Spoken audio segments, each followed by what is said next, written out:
Hello friends, welcome to my channel.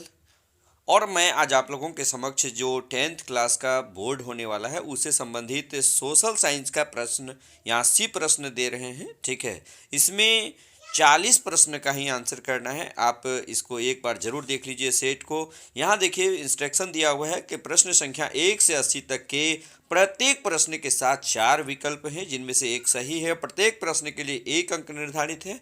अपने द्वारा चुने हुए विकल्प को ओएमआर शीट पर चिन्हित करें। किन्हीं 40 प्रश्नों के उत्तर दें। यानी कि ये जो सेट आप लोगों को दे रहे हैं, आप वीडियो को 1 से 2 बार देख लीजिएगा, निश्चित रूप से याद हो जाएगा। ठीक है, चलिए इसमें देखिएगा कि इसमें 80 प्रश्न दिया जाएगा आपको बिहार एग्जामिनेशन बोर्ड में। ठीक है, यानी BSEB के द्वारा जो 10th क्लास का एग्जाम होने वाला है उसमें 40 प्रश्न 80 प्रश्न दिया जाएगा। इसमें 40 सॉल्व करना है। चलिए 80 प्रश्न का कलेक्शन आप यहाँ देखिए। चलिए एक नंबर में देखते हैं। इसमें कह रहा है क्या हिंद चीन में बसने वाले फ्रांसीसी क्या कहलाते थे। हिंद चीन में बसने वाले फ्रांसीसी क्या कहलाते थे। इसका राइट आंसर होगा कोलोन। ठीक है, क्या कहलाते थे, कोलोन। उसके बाद देखिएगा इसमें है रॉलेट एक्ट कब पारित हुआ था, तो इसका राइट आंसर होगा ए यानी 1919। इसका राइट आंसर क्या होगा, 1919। यानी कि ये 1919 ईस्वी में रॉलेट एक्ट, जिसको हम लोग क्या कहते हैं, काला कानून भी कहते हैं। रॉलेट एक्ट को क्या कहा जाता था, काला कानून। आपको पूछा जाए रॉलेट एक्ट को क्या कहा जाता था, काला कानून।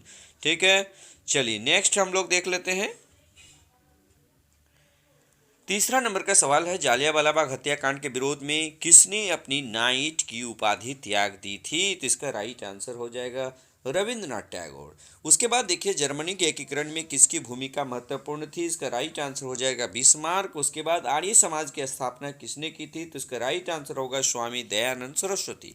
ठीक है, उसके बाद देखिएगा छठा नंबर का सवाल है पूर्ण स्वराज की मांग का प्रस्ताव कांग्रेस के किस वार्षिक अधिवेशन में पारित हुआ था, इसका राइट आंसर होगा 1929 के लाहौर अधिवेशन में। भारत में सूती वस्त्र की प्रथम मिल कहाँ पे खोली गई थी, इसका राइट आंसर होगा बम्बई में। और ये कब, 1854 ईस्वी में। कब, 1854 ईस्वी में। ठीक है, उसके बाद देखिएगा 8 नंबर का सवाल है।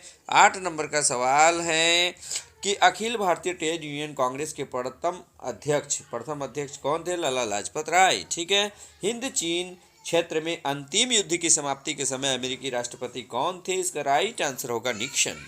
ठीक है, उसके बाद देखिएगा 10 नंबर का सवाल विक्टर इम्यूनल ने किसे प्रधानमंत्री नियुक्त किया था, तो इसका राइट आंसर हो जाएगा काउंट काबूर। रक्त और लोहे की नीति का अवलंबन किसने किया था, तो इसका राइट आंसर होगा गैरिबाल्डी। उसके बाद देखिए 12 नंबर का क्वेश्चन नई आर्थिक नीति कब लागू हुई थी, तो इसका राइट आंसर होगा 1921 ईस्वी में। ठीक है, उसके बाद देखिएगा इंडियन स्टैट्यूटरी कमीशन का अन्य नाम क्या है, तो इसका राइट आंसर होगा साइमन कमीशन। और साइमन कमीशन की नियुक्ति 1927 ईस्वी में हुआ था और ये भारत आए थे 1928 ईस्वी। आप ये दोनों बात भी याद रख लीजिएगा आप लोग। उसके बाद देखिए 14 नंबर का सवाल देखिएगा महात्मा गांधी ने किस समाचार पत्र का संपादन किया था, इसका राइट आंसर होगा यंग इंडिया। उसके बाद देखिए 15 नंबर गुटेनबर्ग ने सर्वप्रथम किस पुस्तक की छपाई की थी, राइट आंसर होगा बाइबिल। अशोक का अभिलेख किस लिपि में है, इसका राइट आंसर होगा ब्राह्मी लिपि में। बंगाल विभाजन कब हुआ था, 1905 ईस्वी में हुआ था। ठीक है, चलिए देखिए अगला सवाल है कि रूस में कब दास प्रथा समाप्त किया गया था, दासत्व कब समाप्त किया गया था, इसका राइट आंसर हो जाएगा 1861। कब है, 1861 में। ठीक है, देखिए यहाँ पर ऑप्शन इसलिए नहीं बोला जा रहा है कि चूंकि आपको अभी बहुत कम समय 17 तारीख से एग्जाम स्टार्ट होने वाला है। ठीक है, आप इसको बढ़िया से प्रैक्टिस जल्दी से जल्दी कर लीजिए, 5 से 7 मिनट में टोटल क्वेश्चन समाप्त कीजिए। किस सम्मेलन में 1 मई को मजदूर दिवस मनाने का निर्णय लिया गया था, द्वितीय अंतर्राष्ट्रीय सम्मेलन में। ठीक है, हो चिन मिन की सरकार थी उत्तरी वियतनाम में। उसके बाद देखिएगा वार एंड पीस पुस्तक के लेखक लियो एंड टॉल्स्टॉय। सोवियत संघ का विघटन कब हुआ था, 1991 में हुआ था। पटना का नाम अजीमाबाद किसने रखा था, किसने दिया था, अजीम उल शान ने दिया था। पाटलिपुत्र नगर की स्थापना किसने की थी, तो इनमें से कोई नहीं, यानी इसका राइट आंसर होगा उदयन। कौन होगा, उदयन। ठीक है, या उदयन कहीं दोनों तरह लिखा जाता है। तो पाटलिपुत्र नगर की स्थापना उदयन ने किया था। ठीक है, उसके बाद देखिएगा भारत में राष्ट्रीय आय की गणना किस संस्था द्वारा किया जाता है? CSO यानी केंद्रीय सांख्यिकी संगठन द्वारा की जाती है। योजना आयोग का गठन कब हुआ था? तो 15 मार्च 1950 ईस्वी को हुआ था। ठीक है, अब योजना आयोग नहीं है, योजना आयोग के स्थान पर नीति आयोग, और नीति आयोग की स्थापना 1 जनवरी 2015 को की गई थी। ठीक है, उसके बाद देखिएगा 27 नंबर का, उत्पादन के साधनों पर निजी व्यक्तियों का स्वामित्व होता है। किसमें होता है? पूंजीवादी अर्थव्यवस्था में, और भारत की अर्थव्यवस्था मिश्रित अर्थव्यवस्था है। 28 नंबर में देखिएगा, गैस और बिजली उत्पादन किस क्षेत्र का अंग है? तो ये द्वितीय क्षेत्र है। बांग्लादेश की मुद्रा का नाम क्या है? तो इसका राइट आंसर होगा टका। उसके बाद देखिएगा 30 नंबर का सवाल, मोहम्मद यूनुस का संबंध किस देश से है? तो राइट आंसर होगा बांग्लादेश। प्राथमिक कृषि साख समिति कृषकों को किस प्रकार का ऋण प्रदान करता है? राइट आंसर होगा अल्पकालीन। उसके बाद देखिए, जवाहर रोजगार योजना किस वर्ष प्रारंभ की गई थी? राइट आंसर होगा 1989। मनरेगा में एक वर्ष में कितने दिन रोजगार देने की गारंटी दी जाती है? तो 150 दिन। ठीक है, चलिए उसके बाद देखिएगा अगला सवाल। देखिएगा अगला सवाल है, उपभोक्ता संरक्षण के लिए कितने राज्य आयोग हैं? तो इसका राइट आंसर होगा 582। प्रोफेसर PC महालनोबिस की अध्यक्षता किस समिति का गठन किया था? तो राष्ट्रीय आय समिति। उपभोग व्यय और बचत का योग क्या कहलाता है? तो आय कहलाता है। ठीक है, उसके बाद देखिएगा 37 नंबर का सवाल, निम्न में कौन आर्थिक क्रिया का चक्रीय प्रवाह है? तो इसका राइट आंसर होगा व्यय। उसके बाद 38 नंबर में देखिए, भारत में सर्वप्रथम राष्ट्रीय आय का अनुमान कब लगाया गया था? तो 1868 में दादा भाई नौरोजी के द्वारा लगाया गया था। किसके द्वारा? दादा भाई नौरोजी। आपको ये भी क्वेश्चन पूछा जा सकता है, दादा भाई नौरोजी। ठीक है, दादा भाई नौरोजी द्वारा। चलिए अगला देखिएगा, अगला सवाल है कि निम्न में कौन सहकारिता का मूलभूत तत्व नहीं है? तो इसका राइट आंसर होगा नैतिक तथा सामाजिक तत्व। इनमें से गैर आर्थिक संरचना है, तो इसका राइट आंसर होगा स्वास्थ्य। अगला देखिएगा, संविधान का 74वां संविधान संशोधन किससे संबंधित है? तो इसका राइट आंसर होगा नगरीय शासन व्यवस्था से। उसके बाद देखिए, बिहार में एक नगर में अधिकतम कितने वार्ड हो सकते हैं? तो इसका राइट आंसर होगा 75। ठीक है, चिपको आंदोलन संबंधित है किससे? तो सुंदरलाल बहुगुणा से।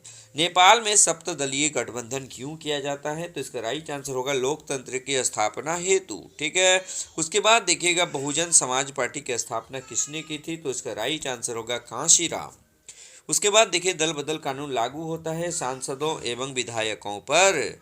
ठीक है, झारखंड बिहार से कब अलग हुआ था? तो इसका राइट आंसर होगा 15 नवंबर 2000 को। उसके बाद देखिए 48 नंबर, इनमें से कौन संघीय प्रणाली की विशेषता नहीं है? इसका राइट आंसर होगा इकहरी शासन व्यवस्था। उसके बाद देखिएगा, लोकसभा में चुने हुए सदस्यों की संख्या कितनी है? 543। और ये भी बात आप जान लीजिएगा कि ये चुने हुए सदस्यों की संख्या है, और अधिकतम सदस्यों की संख्या कितनी हो सकती है? 552। आप याद रखिएगा कि लोकसभा में अधिकतम कितने सदस्य हो सकते हैं? 552।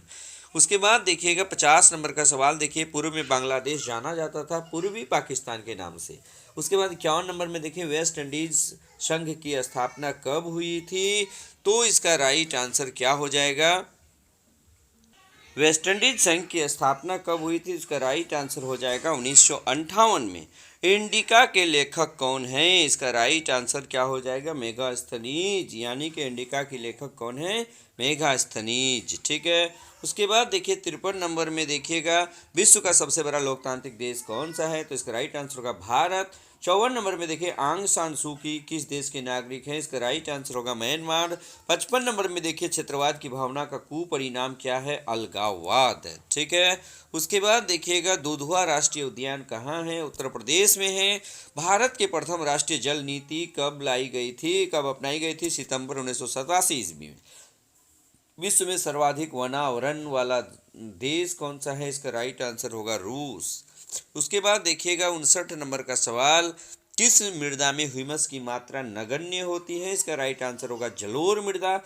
भारत का सबसे बड़ा खनिज तेल उत्पादक क्षेत्र कौन सा है? तो डिगबोई है। उसके बाद देखिएगा 61 नंबर, इनमें से कौन सा रोपण फसल है? तो इसका राइट आंसर होगा रबर। जीवन रेखा रेल कब चलाई गई थी? 1991 ईस्वी में चलाई गई थी। कांवड़ झील कहाँ है? तो ये बेगूसराय में है। उसके बाद देखिएगा किस राज्य में संयुक्त वन प्रबंधन का पहला प्रस्ताव पारित किया गया था? इसका राइट आंसर हो जाएगा केरल। उसके बाद देखिए इनमें से कौन सा अकार्बनिक खनिज है? इसका राइट आंसर होगा अवरक। उसके बाद देखिए भारत में किस राज्य में सर्वाधिक मैंग्रोव है? इसका राइट आंसर होगा पश्चिम बंगाल। उसके बाद 67 नंबर में देखिए कौन कोयला घटिया किस्म का है? तो इसका राइट आंसर क्या हो जाएगा? राइट आंसर हो जाएगा पीट। भारत में चाय की कृषि कहाँ शुरू हुई थी? इसका राइट आंसर होगा सी, असम में। उसके बाद देखिएगा पायराइट किस प्रकार का खनिज है? तो इसका राइट आंसर हो जाएगा अधात्विक खनिज है। अगला सवाल देखिएगा 70 नंबर का कि भारत का पहला परमाणु शक्ति संयंत्र कौन सा है? तो राइट आंसर होगा तारापुर। कोडरमा का संबंध किस खनिज से है? राइट आंसर होगा अब्रक। किस देश ने ओपेक की सदस्यता त्याग दी है? इसका राइट आंसर होगा कतर। ठीक है, इनमें से जूट का अग्रणी उत्पादक कौन सा देश है? तो बांग्लादेश। आसवान बांध किस नदी पर है? तो इसका राइट आंसर होगा नील नदी पर है। उसके बाद देखिए इनमें से कौन सा प्राकृतिक आपदा नहीं है? तो आतंकवाद प्राकृतिक आपदा नहीं है। विनाशकारी भूकंप से बिहार किस वर्ष प्रभावित हुआ था? 1934। उसके बाद देखिए बाढ़ के समय कौन सा स्थान सुरक्षित है? तो इस राइट आंसर होगा ऊंची भूमि। उसके बाद देखिए भूस्खलन से अभिप्राय क्या है? मलबों का खिसकना, चट्टानों का गिरना, चट्टानों का खिसकना, ये सभी।